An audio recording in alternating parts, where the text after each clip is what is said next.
اللهم صل على محمد وعلى آل محمد كما صليت على إبراهيم وعلى آل إبراهيم إنك حميد مجيد. اللهم بارك على محمد وعلى آل محمد كما باركت على إبراهيم وعلى آل إبراهيم إنك حميد مجيد. سورت جن مکی ہے اور اس میں 28 آیتیں اور 2 رکوع ہیں. بسم اللہ الرحمن الرحیم. مکی ہے نا. قل اوحی الی انه استمع نفر من الجن فقالوا انا سمعنا قرآنا عجبا. یہ بد دعا اس وقت کی جب حضرت نوح علیہ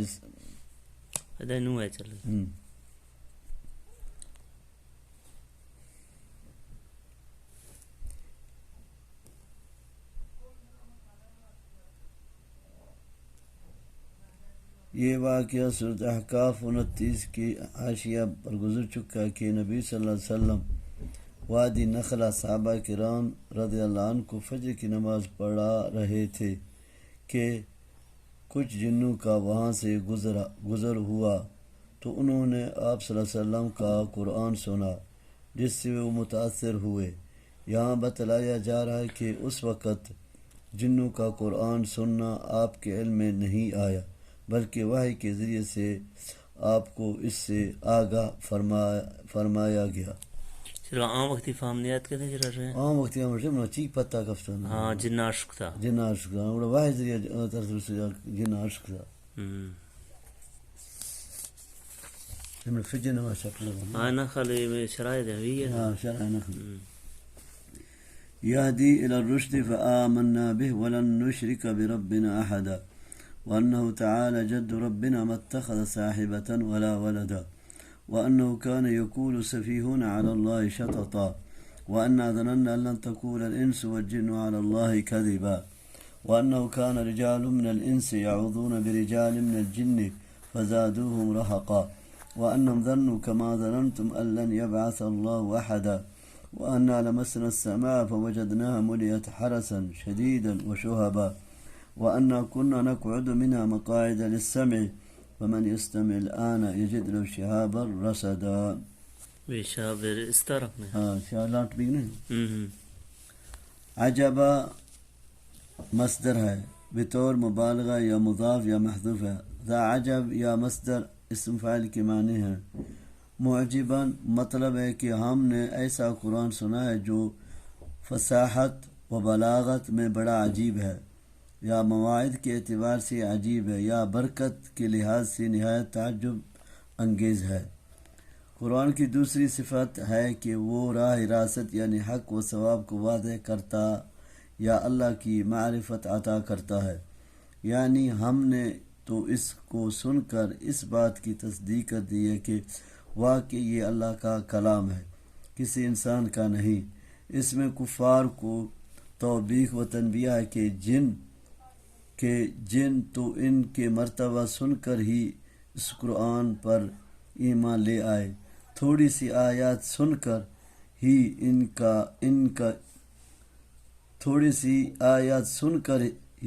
ان کا یا پلٹ گئی اور وہ یہ بھی سمجھ گئے کہ یہ کسی انسان کا بنایا ہوا کلام نہیں ہے لیکن انسانوں کو خاص طور پر ان کے سرداروں کو اس قرآن سے فائدہ نہیں ہوا.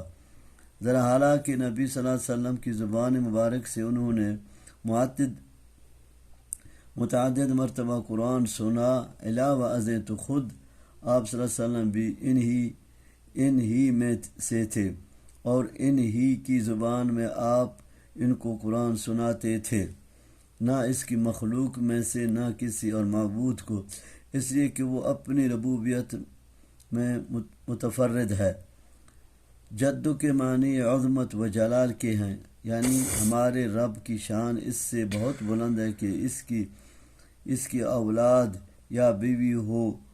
گویا جنوں نے ان مشرکوں کی غلطی کو واضح کیا جو اللہ کی طرف سے بیوی یا اولاد کی نسبت کرتے تھے.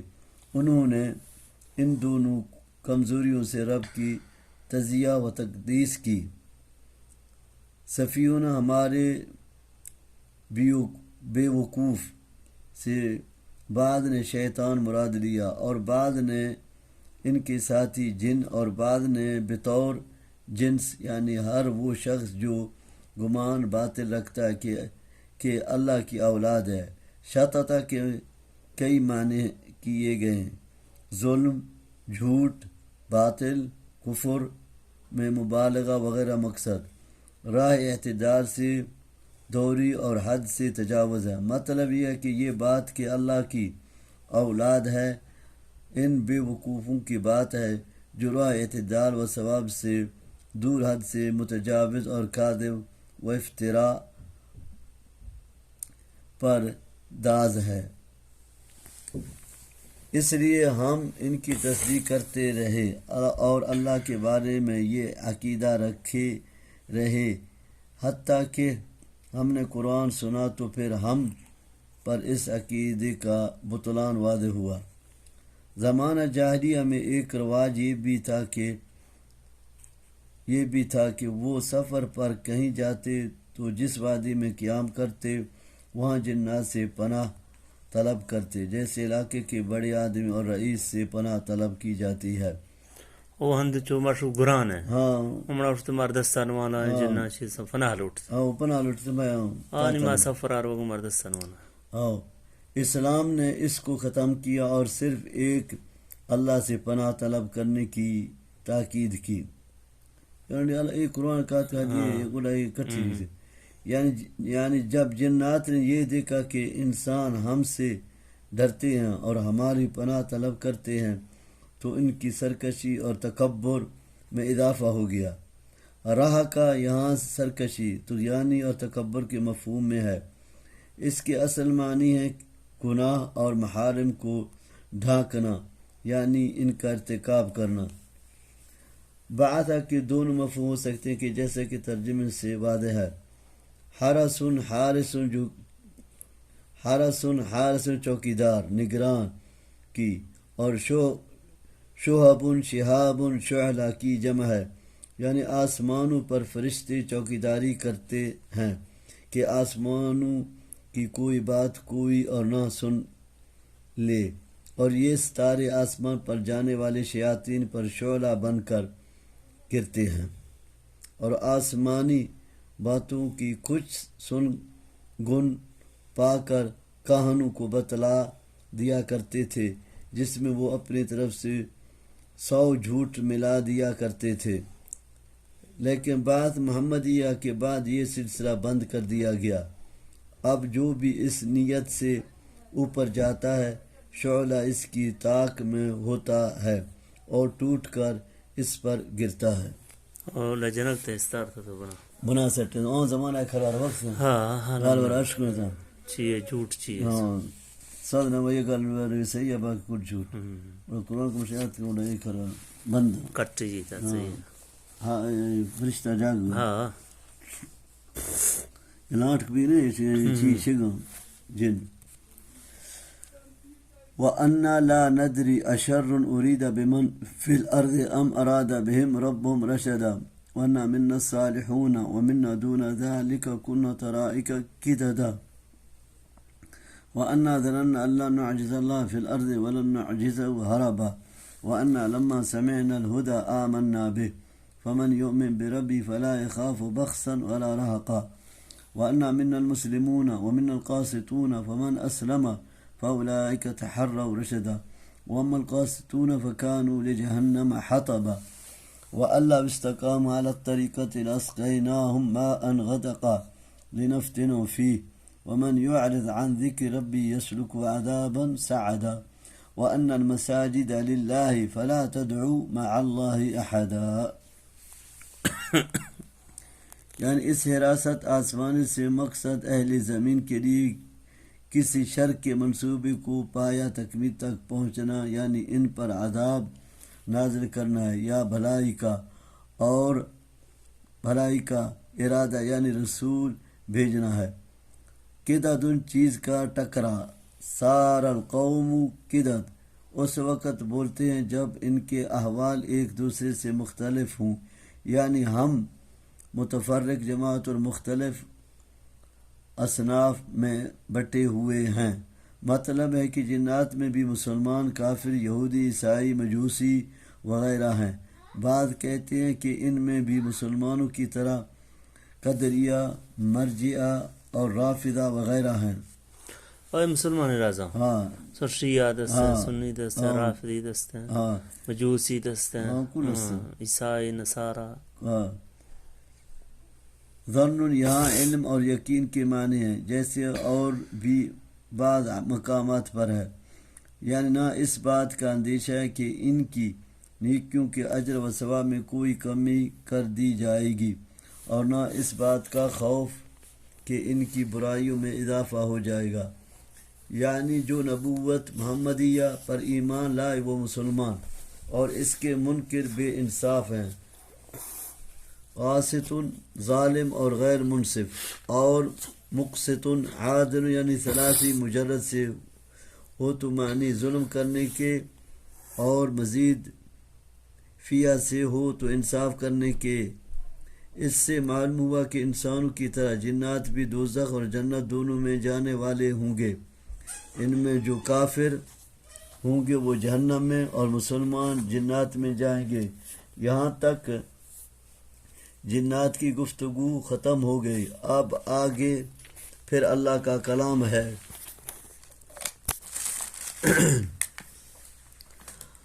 اللہ واستقاموا انہ استمع نفر من الجن پر عطف، یعنی یہ بات بھی میری طرف وحی کی گئی ہے کہ طریقہ سے مراد راہ راست یعنی اسلام ہے۔ غدا کن کے معنی کثیر، وافر پانی سے مطلب دنوی خوشحالی ہے، یعنی دنیا کا مالی اسباب دے کر ہم ان کی آزمائش کرتے، جیسے دوسرے مقام پر فرمایا وَلَوْ أَنَّ أَهْلَ الْقُرَىٰ آمَنُوا وَاتَّقَوْا لَفَتَحْنَا عَلَيْهِمْ بَرَكَاتٍ مِّنَ السَّمَاءِ وَالْأَرْضِ۔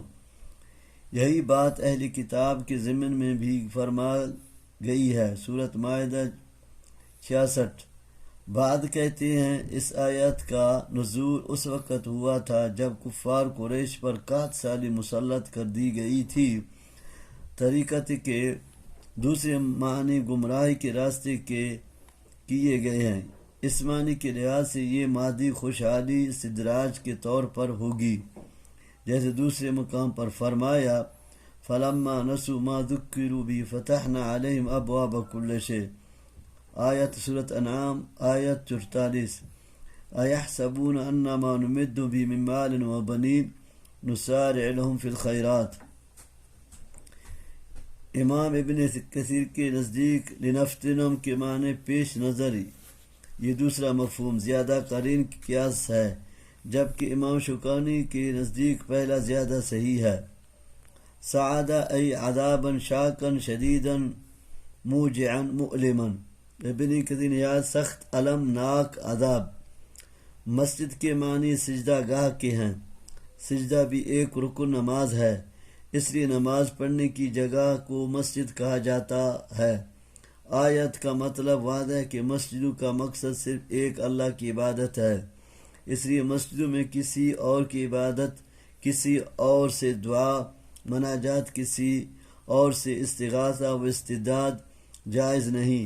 یہ امور ویسے تو مطلقاً ہی ممنوع ہیں اور کہیں بھی غیر اللہ کی عبادت جائز نہیں ہے، لیکن مسجدوں کے بطور خاص اس لیے ذکر کیا ہے کہ ان کے قیام کا مقصد ہی اللہ کی عبادت ہے۔ اگر یہاں بھی غیر اللہ کو پکارنا شروع کر دیا گیا تو یہ نہایت ہی قبیح اور ظالمانہ حرکت ہوگی، لیکن بدقسمتی سے بعض نادان مسلمان اب مسجدوں میں بھی اللہ کے ساتھ دوسروں کو بھی مدد کے لیے پکارتے ہیں، بلکہ مسجدوں میں ایسے کتبیں آوازاں کیے ہوئے ہیں جن میں اللہ کو چھوڑ کر دوسروں سے استغاثہ کیا گیا ہے۔ آپ فلبیک علی الاسلام من کان باکیا۔ اسی توی استنوات کا قسم نواش پڑ گئے گا۔ ہاں ٹھیک ہے، ہاں وی استنوات مساجد اللہ تدوم اللہ۔ وَأَنَّهُ لَمَّا قَامَ عَبْدُ اللَّهِ يَدْعُوهُ كَادُوا يَكُونُونَ عَلَيْهِ لِبَدًا قُلْ إِنَّمَا أَدْعُو رَبِّي وَلَا أُشْرِكُ بِهِ أَحَدًا قُلْ إِنِّي لَا أَمْلِكُ لَكُمْ ضَرًّا وَلَا رَشَدًا قُلْ إِنِّي لَنْ يُجِيرَنِي مِنَ اللَّهِ أَحَدٌ وَلَنْ أَجِدَ مِنْ دُونِهِ مُلْتَحَدًا إِلَّا بَلَاغًا مِنَ اللَّهِ وَرِسَالَاتِهِ وَمَنْ يَعْصِ اللَّهَ وَرَسُولَهُ فَإِنَّ لَهُ نَارَ جَهَنَّمَ خَالِدِينَ فِيهَا أَبَدًا حتى إذا رأوا ما يوعدون فسيعلمون من أضعف ناصرا وأقل عددا قل إن أدري قريب ما توعدون أم يجعل له ربي أمدا عالم الغيب فلا يظهر على غيب أحدا إلا من ارتضى من رسول فإنه يسلك من بين يديه ومن خلفه رصدا ليعلم أن قد أبلغوا رسالات رب وأحاط بما لديهم وأحصى كل شيء عددا. عبداللہ سے مراد رسول اللہ صلی اللہ علیہ وسلم ہیں، اور مطلب ہے کہ انس و جن مل کر چاہتے ہیں کہ اللہ کے اس نور کو اپنی پھونکوں سے بجھا دیں۔ اس کے اور بھی مفہوم بیان کیے گئے ہیں، لیکن امام ابن کثیر نے اس سے راجح قرار دیا ہے، یعنی جب سب آپ کی عداوت پر متحد ہو گئے اور تل گئے ہیں تو آپ فرما دیجئے کہ میں تو صرف اپنے رب کی عبادت کرتا ہوں، اسی سے پناہ طلب کرتا اور اسی پر بھروسہ کرتا ہوں، یعنی مجھے تمہاری ہدایت یا گمراہی کا یا کسی نفع نقصان کا اختیار نہیں ہے، میں تو صرف اس کا ایک بندہ ہوں جسے اللہ نے وحی و رسالت کے لیے چن لیا ہے۔ اگر میں اس کی نافرمانی کروں اور مجھے اس پر عذاب دینا چاہیے۔ یہ لا املک لکم سے مستثنیٰ ہے، یہ بھی ممکن ہے کہ لن یجیرن سے مستثنیٰ ہو، یعنی اللہ سے کوئی چیز بچا سکتی ہے، تو وہ یہی ہے کہ تبلیغ رسالت کا وہ فریضہ بچا لاؤں جس کی ادائیگی اللہ نے مجھ پر واجب کی ہے۔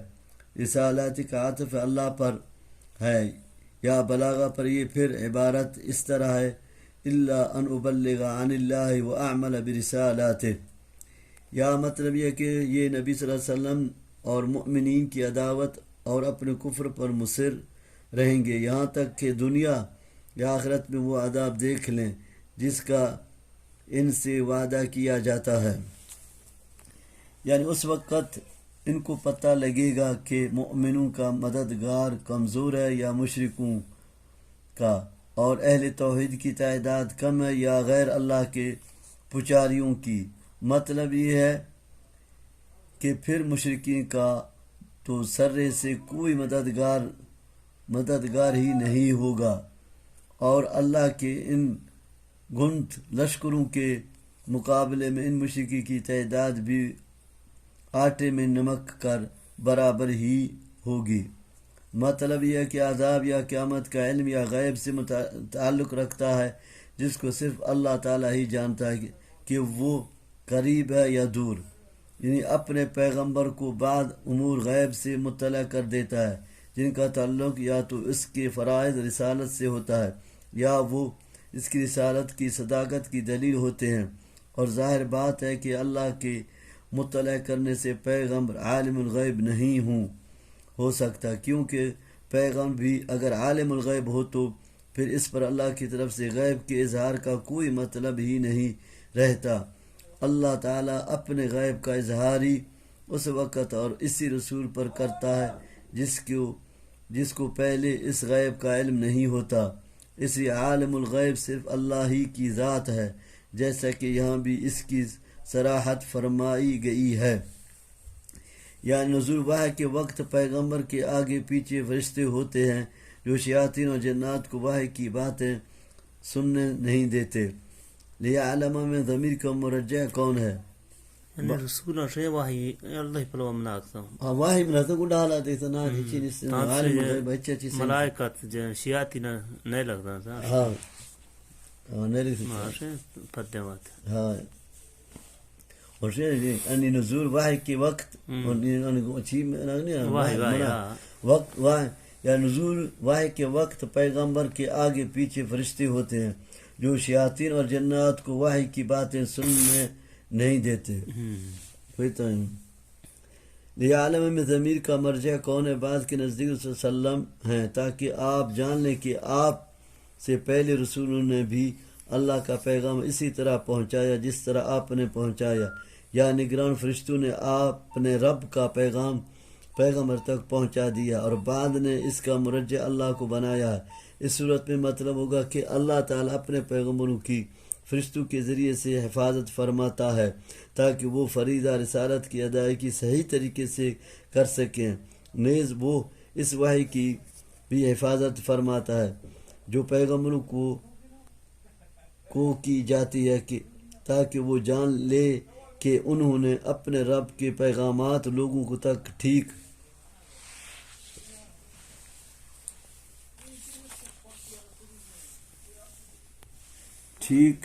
پہنچا دیے ہیں یا فرشتوں نے پیغمبروں تک وحی پہنچا دی ہے۔ اللہ تعالیٰ کو اگرچہ پہلے ہی سے ہر چیز کا علم ہے، لیکن ایسے موقعوں پر اللہ کے ٹھیک ٹھاک پہنچا دیے ہیں یا فرشتوں نے پیغمبروں تک وحی پہنچا دی ہے۔ اللہ تعالیٰ کو اگرچہ پہلے ہی سے ہر چیز کا علم ہے، لیکن ایسے موقعوں پر اللہ کے جاننے کا مطلب ہے اس کے تحقق کا عام مشاہدہ ہے، جیسے لِنَعْلَمَ مَن يَتَّبِعُ الرَّسُولَ سورۃ البقرہ آیت 143 وَلَيَعْلَمَنَّ اللَّهُ الَّذِينَ آمَنُوا وَلَيَعْلَمَنَّ الْمُنَافِقِينَ اور یہ چیز ہے نا سورۃ عنکبوت وغیرہ آیات میں ہے۔ اللہ واہی ادھک سے منافق چیز سے شیاتی نہ پتہ نستا فرشتوں کے پاس کی، پیغمبروں کے پاس کی۔ یہ صورت یہ ہے مزمل، سورت مزمل مکی ہے یا سورت مزمل مکی ہے اور اس میں 20 آیتیں اور 2 رکوع ہیں۔ اچھا یہ 2 رکوع، کیونکہ وہی عالم الغیب ہے جو ہو چکا اور جو آئندہ ہوگا۔ بسم اللہ الرحمن الرحیم۔ یا ایھا المزمل قم اللیل الا قلیلا نصفہ او انقص منہ قلیلا او زد علیہ ورتل القرآن ترتیلا انا سنلقی علیک قولا ثقیلا ان ناشئۃ اللیل ہی اشد وطئا واقوم قیلا ان لک فی النہار سبحا طویلا واذکر اسم ربک وتبتل الیہ تبتیلا رب المشرق والمغرب لا الہ الا هو فاتخذه وکیلا واصبر على ما يقولون واهجرهم هجرا جميلا وذرني والمكذبين أولي النعمة ومهلهم قليلا۔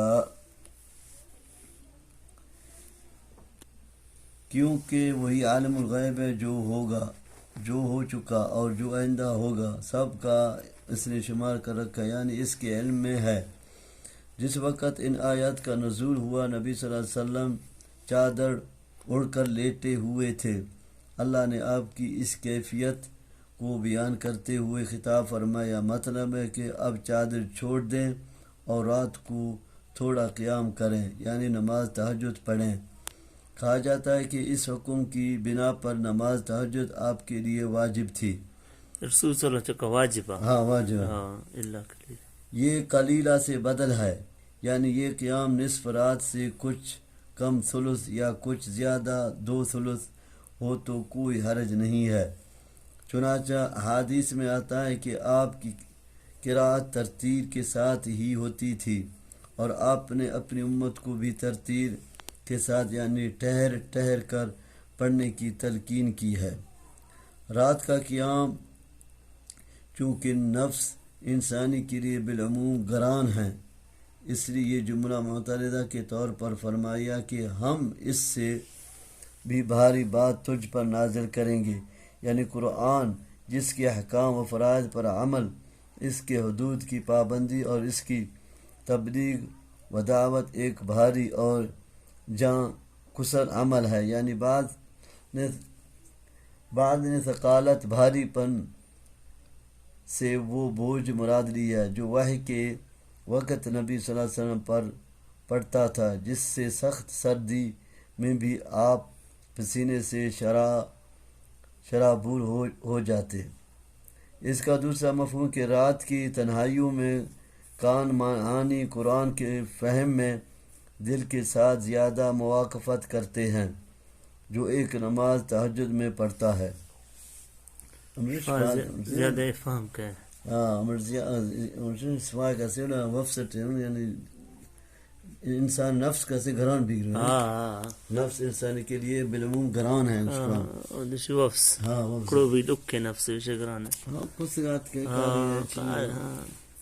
ہمون کا شفا کیسے واف ٹیم میں یہ سر کڑو بھی لوگ اوکے ہمیں بڑا چکا ہوا ہے ہم بیانی چکا فضل دسا ہن چکا حکم دسا ہاں دو ہیں جو ایک نماز تہجد میں پڑھتا ہے. دوسرا مفہوم ہے کہ دن کے مقابلے میں رات کو قرآن زیادہ واضح اور حضور قلب کے لیے زیادہ مؤثر ہے. زیادہ مؤثر ہے ہاں شفا کا سنے چپ پیسا تھوڑا میں اس لیے کہ اس وقت دوسری آوازیں خاموش ہوتی ہیں. غذا مزہ کل ختم نہیں صحیح ہے. فضا میں سکون غالب ہوتا ہے.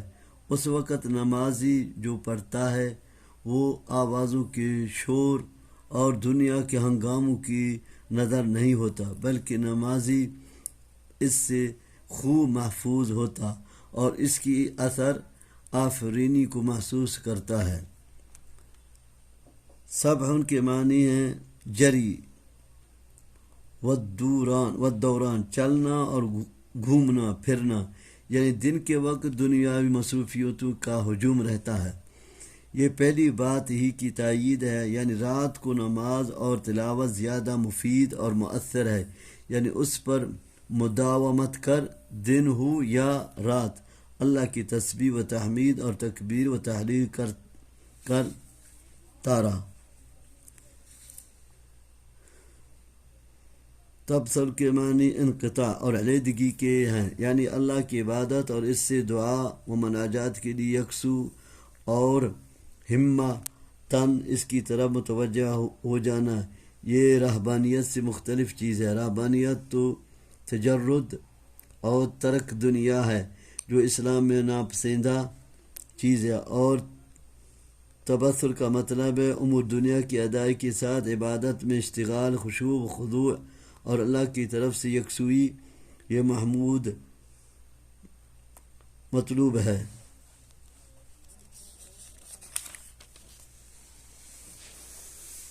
إنا لدينا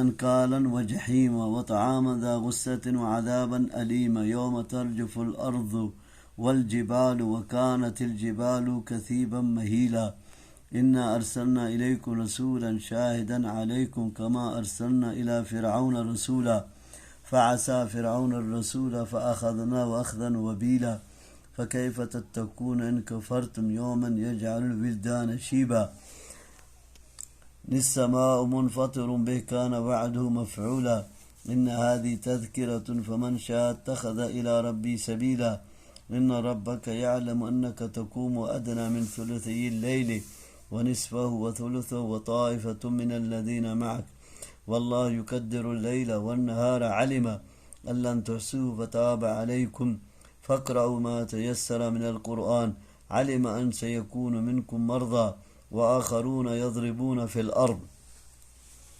انکالا نکل کی جمع کیود بیڑیاں، اور بعد نے اغلال کے معنی میں لیا ہے، یعنی توق جہنم بھڑکتی آگ.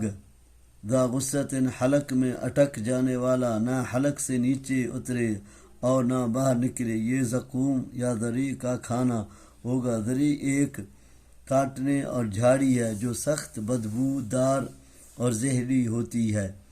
یعنی یہ عذاب سن دن ہوگا جس دن زمین اور پہاڑ بھوجال سے تہ و بالا ہو جائیں گے اور بڑے بڑے پر ہیبت پہاڑ ریت کے ٹیلوں کی طرح بے حیثیت ہو جائیں گے. کثیب ریت کا ٹیلا، مہیلا بھر بھری پیروں کے نیچے سے نکل جانے والی ریت جو قیامت والے دن تمہارے اعمال کی گواہی دے گا.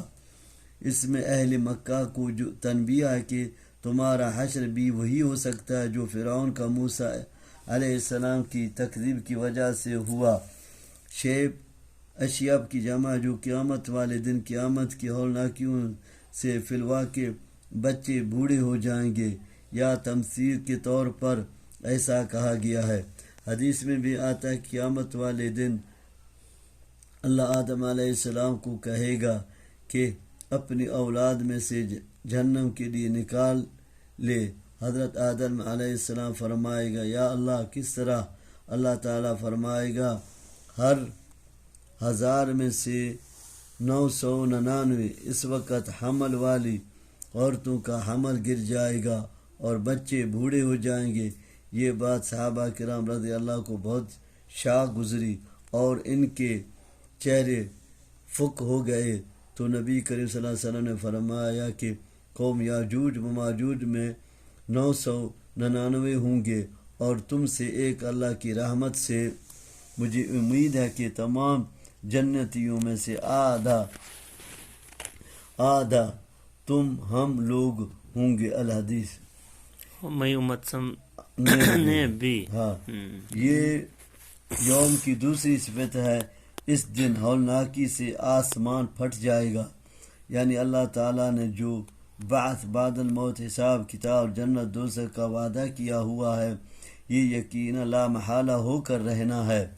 جب سورت کے آغاز میں نصف رات یا اس سے کم یا زیادہ قیام کا حکم دیا گیا تو نبی صلی اللہ علیہ وسلم اور آپ کے ساتھ صحابہ کی ایک جماعت رات کو قیام کرتی، کبھی 2/3 سے کم، کبھی نصف رات اور کبھی ثلث 1/3 حصہ، جیسا کہ یہاں ذکر ہے۔ لیکن ایک تو رات کا یہ مستقل قیام نہایت گران تھا، دوسرے وقت کا یہ اندازہ نصف رات یا ثلث یا 2/3 حصہ قیام کرنا ہے، اس سے بھی زیادہ مشکل تر تھا۔ اس لیے اللہ نے اس آیت میں تخفیف کا حکم نازل فرما دیا، جس کا مطلب بعض کے نزدیک ترک قیام کی اجازت ہے، اور بعض کے نزدیک یہ ہے کہ اس کے فرض کو استحباب میں بدل دیا گیا۔ اب یہ نہ امت کے لیے فرض ہے نہ نبی صلی اللہ علیہ وسلم کے لیے، اور بعض کہتے ہیں کہ یہ تخفیف صرف امت کے لیے ہے، نبی صلی اللہ علیہ وسلم کے لیے اس کا پڑھنا ضروری تھا۔ رسول صلی اللہ علیہ وسلم پڑھ یا گیا پیسہ پڑھ سکتی صاحب انہوں چکا مشکل ہے تنگ بھی تو کسی ثلثی آبڑا کسی نصفی آبڑا کسی 2/3 آبڑا بوڑا کٹھی بھی سا بس انہیں بھی چکا فرض بھی تو صرف امت میں بدل دیا گیا۔ اب یہ نہ امت کے لیے فرض ہے نہ نبی صلی اللہ علیہ وسلم کے لیے، اور بعض کہتے ہیں کہ یہ تخفیف صرف امت کے لیے ہے، نبی صلی اللہ علیہ وسلم کے لیے اس کا پڑھنا ضروری تھا۔ یعنی اللہ تعالیٰ تورات کی گھڑیاں گن سکتا ہے کہ کتنی گزر گئی ہے اور کتنی باقی ہیں۔ تمہارے لیے یہ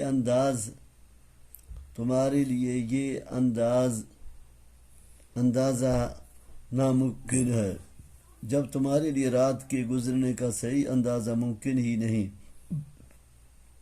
تو تم مقرر اوقات تک نماز تہجد میں مشغول بھی کس طرح رہ سکتے ہو؟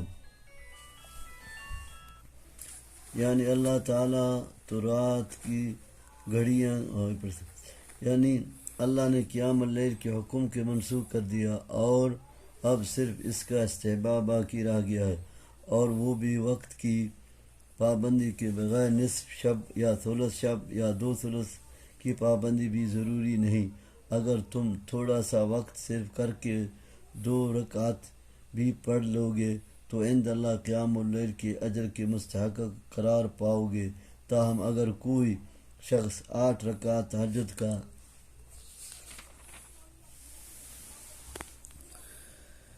یبتغون من فضل اللہ وآخرون یقاتلون فی سبیل اللہ فاقرؤوا ما تیسر من واقیموا الصلاة وآتوا الزکاة واقرضوا اللہ قرضا حسنا وما تقدموا لأنفسكم من خیر تجدوا عند اللہ انفسکم سے ہوتا ہے نفسها لأنفسكم من خیر تجدوا عند اللہ هو خیرا وأعظم اجرا واستغفروا اللہ ان اللہ غفور رحیم۔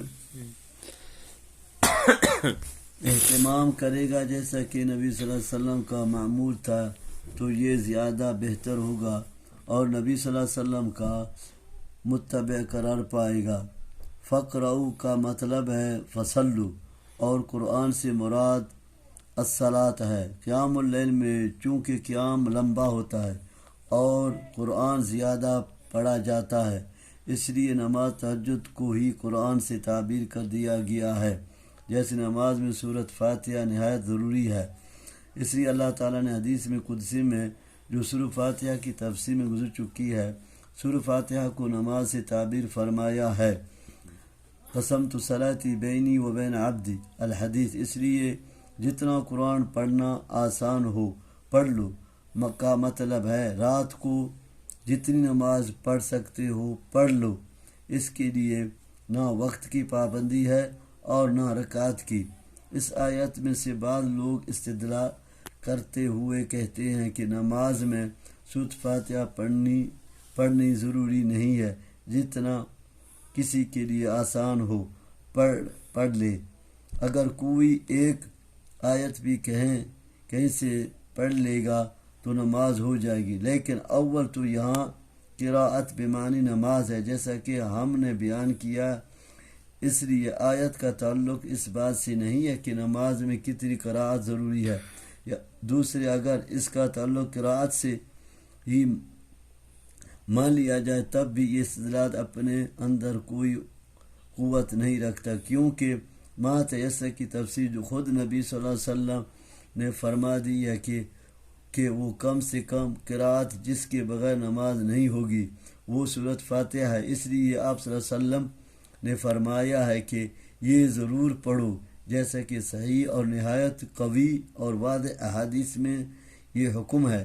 اس تفسیر نبوی صلی اللہ علیہ وسلم کے خلاف یہ کہنا کہ نماز میں سورۃ فاتحہ ضروری نہیں ہے، بلکہ کوئی سی بھی ایک آیت پڑھ لو نماز ہو جائے گی، بڑی جسارت اور نبی صلی اللہ علیہ وسلم کی حدیث سے بے اعتنائی کا مظاہرہ ہے، نیز ائمہ کے اقوال کے بھی خلاف ہے، جو انہوں نے اصول فقہ کی کتابوں میں لکھا ہے کہ اس آیت میں سے ترک فاتحہ خلاف الامام پر استدلال جائز نہیں، اس لیے کہ دو آیت متعارض ہیں۔ البتہ اگر کوئی شخص جہری نماز میں امام کے پیچھے سورۃ فاتحہ نہ پڑھے تو بعض احادیث کی رو سے بعض ائمہ نے اس سے جائز کہا ہے اور بعض نے نہ پڑھنے ہی کو ترجیح دی ہے۔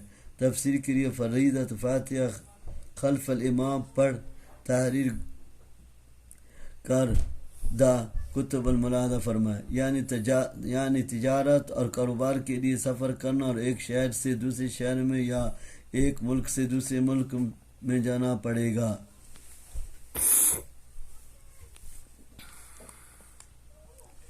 اسی طرح جہاد میں بھی پر مشقت، سفر اور مشقیں کرنی پڑتی ہیں، اور یہ تینوں چیزیں بیماری، سفر اور جہاد نوبت بے نوبت ہر ایک کو لاحق ہوتی ہیں۔ اس لیے اللہ تعالیٰ نے قیام اللیل کے حکم میں تخفیف کر دی ہے، کیونکہ تینوں حالتوں میں یہ نہایت مشکل اور بڑا صبر آزما کام ہے۔ اسباب تخفیف کے ساتھ تخفیف کا یہ حکم دوبارہ بطور تاکید بیان کر دیا ہے، یعنی 5 نمازوں کی جو فرض ہیں، یعنی اللہ کی راہ میں حسب ضرورت توفیق خرچ کرو۔ اس قرض سے حسن سے اس لیے تعبیر فرمایا کہ اللہ تعالیٰ اس کے بدلے میں 700 گنا بلکہ اس سے زیادہ تک اجر ثواب عطا فرمائے گا۔ یہ آیت ہے، ہاں، فی سبیل اللہ قرض حسن، یعنی نفلی نمازیں، صدقات و خیرات، دیگر نیکیاں جو بھی کرو گے اللہ کے ہاں ان کا بہترین اجر پاؤ گے۔ اکثر مفسرین کے نزدیک یہ آیت نمبر 20 مدینے میں نازل ہوئی، اس لیے وہ کہتے ہیں کہ اس کا نصف حصہ مکی اور نصف مدنی ہے۔ صورت ہے،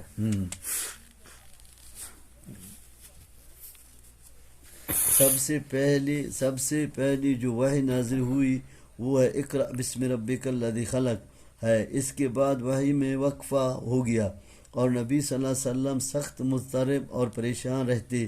ایک روز اچانک پھر وہی فرشتہ جو غار حرا میں پہلی مرتبہ وحی لے کر آیا تھا، آپ نے دیکھا کہ آسمان و زمین کے درمیان ایک کرسی پر بیٹھا ہے، جس سے آپ پر ایک خوف سا طاری ہو گیا، اور گھر جا کر گھر والوں سے کہا کہ مجھے کوئی کپڑا اڑا دو۔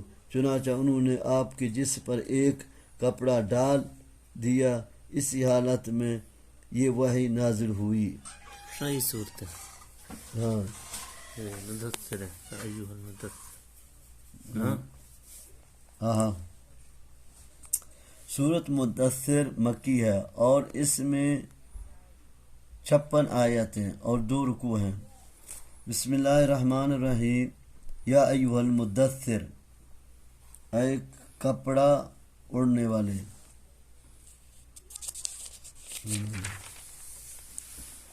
قم فانذر وربک فکبر وثیابک فطہر والرجز فہجر ولا تمنن تستکثر ولربک فاصبر فإذا نقر في الناقور فذلك يومئذ يوم عسير على الكافرين غير يسير ذرني ومن خلقت وحيدا وجعلت له مالا ممدودا وبنين شهودا ومهدت له تمهيدا ثم يطمع أن أزيد كلا إنه كان لآياتنا عنيدا سأرهقه سعودا إنه فكر وقدر فقتل كيف قدر ثم قتل كيف قدر ثم نظر ثم عبس وبصر ثم أدبر واستكبر فقال إن هذا إلا سحر يؤثر. یہ دوسری وحی اور فطرت وحی کے بعد پہلی وحی ہے. یعنی اہل مکہ کو ڈرا اگر وہ ایمان نہ لائیں، یعنی قلب و نیت کے ساتھ کپڑے بھی پاک رکھ. یہ حکم اس لیے دیا کہ مشرکین مکہ طہارت کا اہتمام نہیں کرتے تھے. یعنی بتوں کی عبادت چھوڑ دے. یہ دراصل لوگوں کو آپ کے ذریعے سے حکم دیا جا رہا ہے. یعنی احسان کر کے یہ خواہش نہ کر کہ بدلے میں اس سے زیادہ ملے گا. یعنی قیامت کا دن کافر پر بھاری ہوگا، کیونکہ اس روز کفر کا نتیجہ انہیں بھگتنا ہوگا جس کا ارتکاب وہ دنیا میں کرتے رہے ہوں گے. یہ کلمہ وعید و تحدید ہے کہ اے جسے میں نے ماں کے پیٹ میں اکیلا پیدا کیا، اس کے پاس مال تھا نہ اولاد، اور مجھے اکیلا چھوڑ دو، یعنی میں خود ہی اس سے نمٹ لوں گا. کہتے ہیں کہ یہ ولید بن مغیرہ کی طرف اشارہ ہے. یہ کفر و طغیان میں بہت بڑا ہوا تھا، اس لیے اس کا خصوصی طور پر ذکر کیا ہے. یہ آیت تھا اللہ اعلم. حویش ایک ہے مواتِ بنینا. ہاں عن الكافرين غير يسير ذرني ومن خلقت وحيدا وجعلت له مالا ممدودا وبنين شهودا. شانش مدیا اولادا زوما. اسے اللہ نے اولاد کو ذکور سے نوازا تھا اور وہ ہر وقت اس کے پاس ہی رہتے تھے. گھر میں دولت کی فراوانی تھی، اس لیے بیٹیوں کو تجارت و کاروبار کے لیے باہر جانے کی ضرورت پیش نہیں آتی تھی. بعض کہتے ہیں یہ بیٹے 7 تھے، بعض کے نزدیک 13 تھے.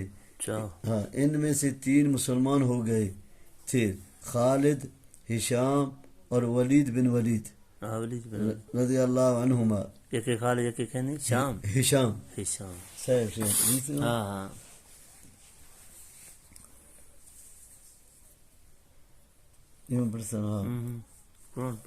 یعنی مال و دولت میں، ریاست و سرداری میں اور درازی عمر میں. یعنی کفر و معصیت کے باوجود اس کی خواہش ہے کہ میں اس سے اور زیادہ دوں، یعنی میں اس سے زیادہ نہیں دوں گا. یہ کلہ کی علت ہے. عنید اس شخص کو کہتے ہیں جو جاننے کے باوجود حق کی مخالفت اور اس کو رد کرے. یعنی ایسے عذاب میں مبتلا کروں گا جس کی برداشت کرنا نہایت سخت ہوگا. بعض کہتے ہیں جہنم میں آگ کا پہاڑ ہوگا جس پر اس کو چڑھایا جائے گا. ارحاق کے معنی انسان پر بھاری چیز لا دینا. یعنی قرآن اور نبی صلی اللہ علیہ وسلم کا پیغام سن کر اس نے اس امر پر غور کیا کہ میں اس کا کیا جواب دوں، اور اپنے جی میں اس نے وہ تیار کیا۔ یہ اس کے حق میں بد دعائی کلمے ہیں کہ ہلاک ہو، مارا جائے۔ کیا بات اس نے سوچی ہے؟ یعنی پھر غور کیا کہ قرآن کا رد کس طرح ممکن ہے، یعنی جواب سوچتے وقت چہرے کی سلوٹیں بدلیں اور منہ بسور آ، جیسا کہ عموماً کسی مشکل بات پر غور کرتے وقت آدمی ایسا ہی کرتا ہے، یعنی حق سے اعراض کیا اور ایمان لانے سے تکبر کیا۔ میرا سوال تھا یا نہیں؟ ہاں چینی آتی ہے نا؟ چینی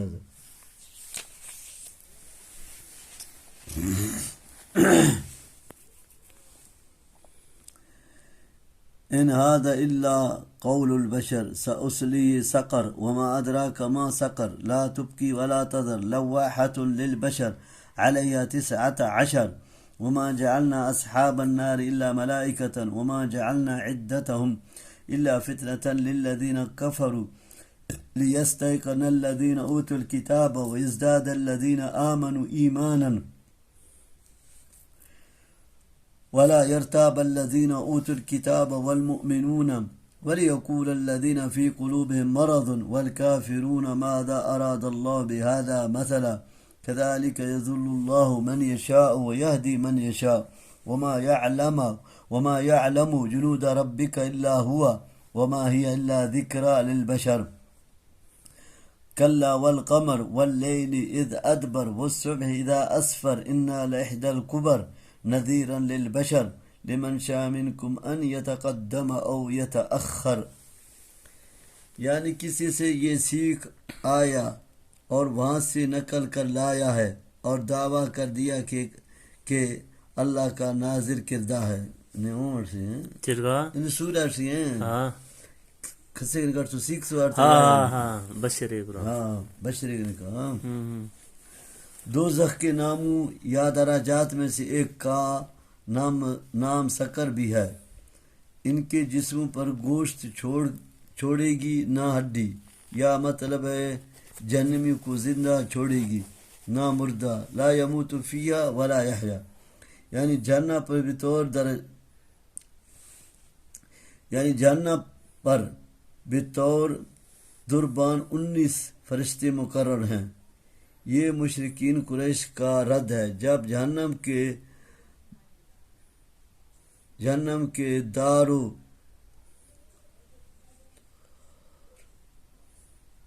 داروغون کا اللہ نے ذکر فرمایا تو ابو جہل نے جماعت قریش کو خطاب کرتے ہوئے کہا کہ کیا تم میں سے ہر 10 آدمیوں کا گروپ ایک فرشتے کے لیے کافی نہیں ہوگا؟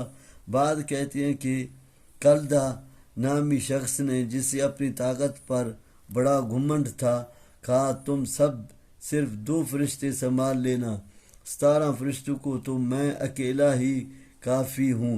کہتے ہیں اسی نے رسول اللہ صلی اللہ علیہ وسلم کو کشتی کا بھی کئی مرتبہ چیلنج دیا اور ہر مرتبہ شکست کھائی مگر ایمان نہیں لایا۔ ہاں کشتی کے سمجھا ہاں طاقت نا تاں دھارا کا تاں ایمان اچھی ہاں 17 فرشتہ ہاں کشتیاں برہن کا نہیں لایا۔ کہتے ہیں کہ اس کے علاوہ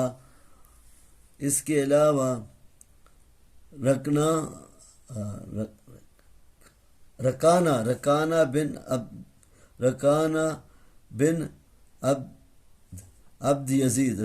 بن عبد یزید کے ساتھ بھی آپ صلی اللہ علیہ وسلم نے کشتی لڑی تھی لیکن وہ شکست کھا کر مسلمان ہو گئے تھے۔ ہاں یہ رکانہ یہ چیار تھا چینا چینی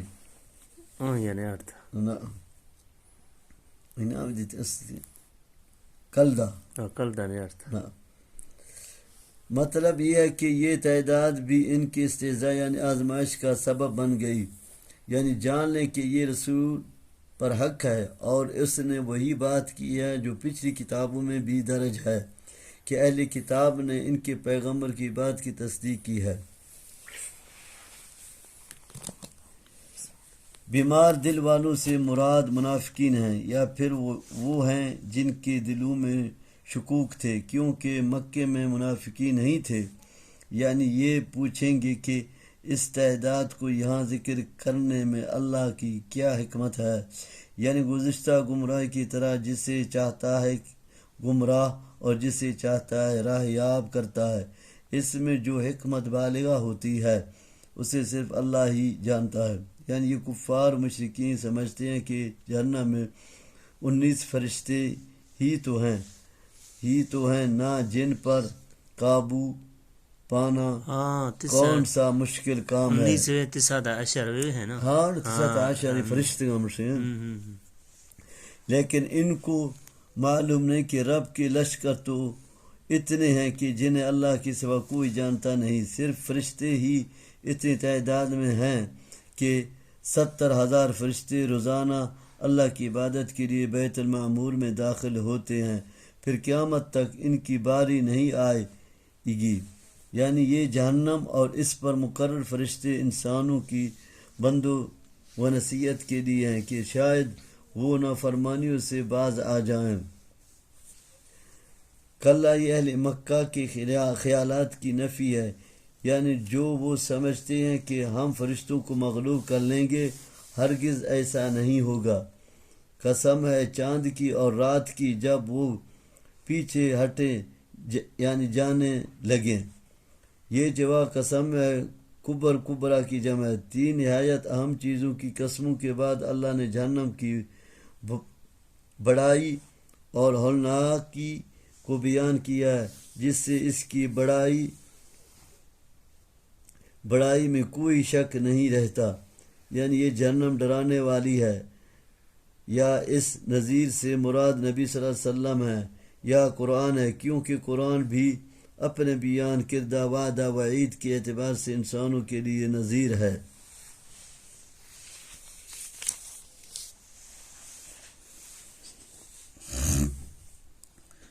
كل نفس بما كسبت رهين إلا أصحاب اليمين في جنات يتساءلون عن المجرمين ما سلككم في سقر قالوا لم نكن من المصلين ولم نكن نطعم المسكين كنا نخوض مع الخائضين وكنا نكذب بيوم الدين حتى أتانا اليقين فما تنفعهم شفاعة الشافعين فما لهم عن التذكرة معرضين كأنهم حمر مستنفرة فرت من قسورة بل يريد كل امرئ منهم أن يؤتى صحفا منشرة كلا بل لا يخافون الآخرة كلا إنه تذكرة فمن شاء ذكره وما يذكرون إلا أن يشاء الله هو أهل التقوى وأهل المغفرة۔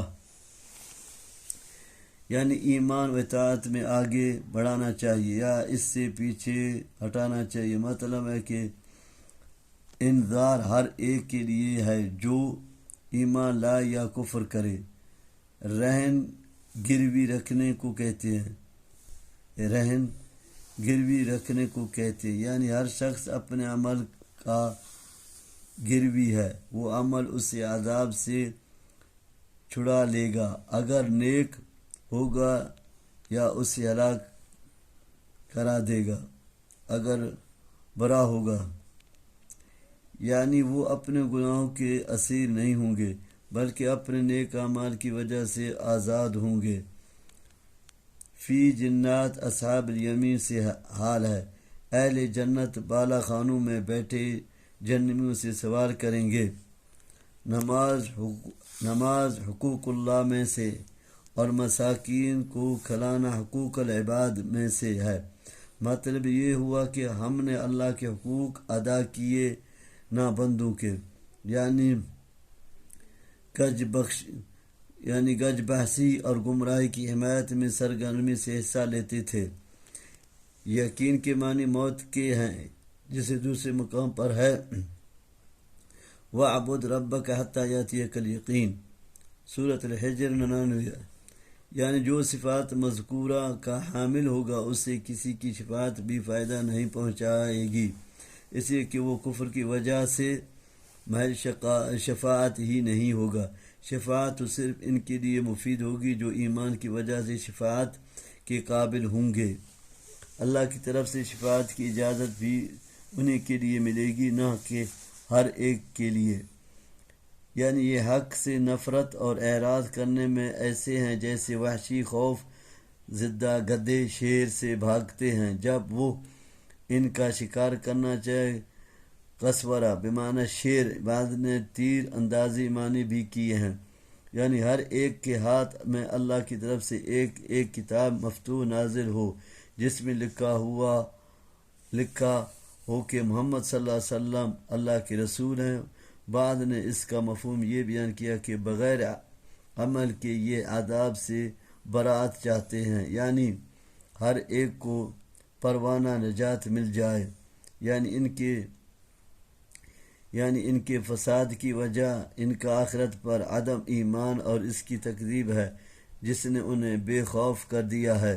لیکن اس کے لیے جو اس قرآن کے مواعظ و نصائح سے عبرت حاصل کرنا چاہیے، یعنی اس قرآن سے ہدایت و نصیحت اسے ہی حاصل ہوگی جس سے اللہ چاہے گا۔ وما تشاءون الا ان یشاء اللہ رب العالمین، یعنی وہ اللہ ہی اس لائق ہے کہ اس سے ڈرا جائے اور وہی معاف کرنے کے اختیارات رکھتا ہے، اس لیے وہی اس بات کا مستحق ہے کہ اس کی اطاعت کی جائے اور اس کی نافرمانی سے بچا جائے تاکہ انسان اس کی مغفرت و رحمت کا سزاوار قرار پائے۔ مکھنا